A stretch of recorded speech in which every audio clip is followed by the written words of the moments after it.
Module 4, Functions and Scope. Welcome to Beidat IT Training. In Module 4, we'll explore functions and scope in JavaScript. You'll learn how to define and invoke functions. For example, a basic function. HTML. Script. Function greet. Console.log, hello, world. Greet. /script. And a function with parameters. HTML. Script. Function add, a, b. Return a plus b. Console.log, add, 5, 10. /script. We'll also cover scope, including global and local scope.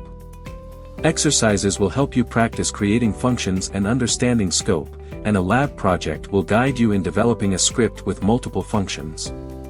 An interactive quiz will test your knowledge.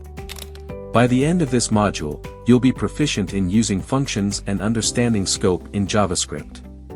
Let's dive into functions and scope.